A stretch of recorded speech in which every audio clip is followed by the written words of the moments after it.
आयुर्वेद 70,000 रु भी अधिक नियम लिखाई से भितर प्रथम नियम हूँ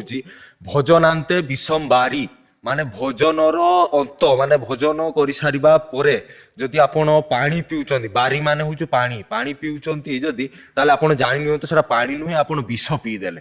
माने एते भयंकर से भूलटा गुटे आमे जोटा कि आमे प्राय समस्ते एटा जीवन में करती खाई सारिबा आमे तुरंत पानी पी दवा किंतु कौन असुविधाटा हुए जोटा कि यही भूलटा प्राय 80 रु भी अधिक रोग हुए खाली गुटे भूल पाई यही भूलटा जो आम सुधारी दवा तेज आम 80 रोगरू 80टा रोगरू आम मुक्ति पाई पारिबा कौन हुए आम पेट भितर मुझे कहूँ आप जो आम खाद्य खाऊँ जहाँ भी खाइलु आम आम पेट भितर को गला पेट भितर जाकि पाकस्थली रहा पाकस्थली रहा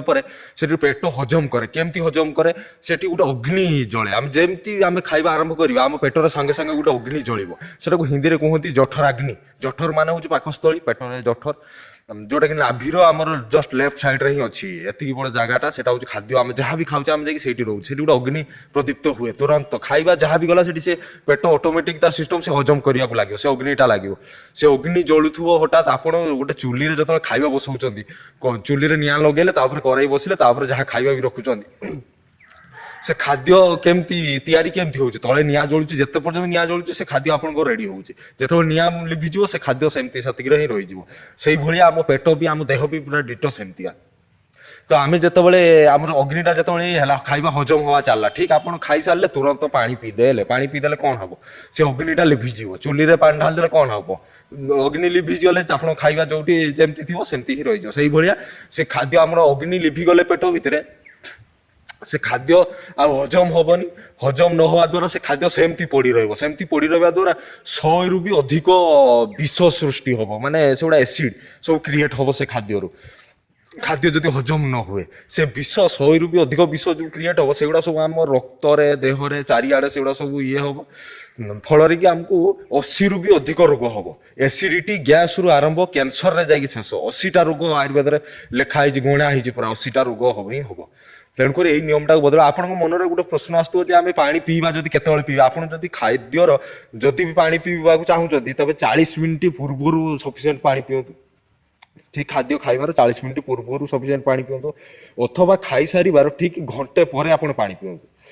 तार नियम अच्छी जे आम जो जठर अग्निटा जो जले आम पेट भीतर खाद्य हजम प्रक्रियाटा घंटे लगी था टाइम तक से घंटे भितर आप पीबे ना के घंटे पर पा पिंतु आउ जो माने निशा द्रव्य सेवन करती गुटका पान मादक द्रव्य जो मैंने जठर अग्नि माने हजम प्रक्रिया टे स्लो हो जाए तेणुक 1.5 घंटा टाइम लगे से 1.5 घंटा पर पा पीबे आप जो मैंने सुस्थ पूरा से घंटे पर पा पीबे आ जो मैंने हल्का असुस्थ जो निशा द्रव्य सेवन कर 1.5 घंटा पर पा पीबे आप आज ही ट्राए करूँ देखिए निज रिजल्ट जानीपारे 4-5 दिन भीतर आप रिजल्ट जानीपारे आप देखिए आप खाई सारिबा परे आप खाई सारिकी तो आप जो अभ्यास थी तुरंत पानी पीवा देखते आपंकर माने एसिडिटी थिबो गैस रोग तो आपे ऑटोमेटिक से बाहर पेट फुली जाऊ छाती जलुथुवो पार्टी रु आंबिला हाकुटी आसुथुवो ए सब रिजल्ट आपनकर 5-6 दिन भीतर आप जानीपारे सब किसी नॉर्मल होगा जीव धीरे धीरे धीरे पूरा नॉर्मल हो आउटे आप निहाती पानी पीवा दरकार आप खाद्य ना रही पारे आपको खाद्य पर खाइबा पर निहाती पानी पीवा दरकार तेज गोटे काम करते सकाल जो आप खाऊँ जहाँ सका खाई सारे आप जेकोसी फलर रस आप खाई सारे तुरंत पर पी पारे जेकोसी फलर रस किसी जब फल भी न मिलू लेंबू पानी करके पींतु बहुत भल दीपर खाई सारे आप दहीर सरबत हो कि दहीर जो छुंक लगे जो तार तैयारी करती से कौन कहती मुझे ठीक तार दही पी पारे आप दही जो छुंक लगे पी पारे दही सरबत भी करके पी पारे दीपर जब पीवा चाहूँ खाई सारे दही पींतु आ राति जब खाई सारे तुरंत किसी पी पारे तेज ता हूँ क्षीर आउ फल रस केबे राति रे पीबेनी राति रे केबे दही पीबेनी कि सकाळ केबे क्षीर पीबेनी एतिक जिनिस नियम मन रखिथिबे सकाळ जदि पीबार अछि फल रस दीपर जदि पीबार अछि दही आ राति रे जदि पीबार अछि आपनकर क्षीर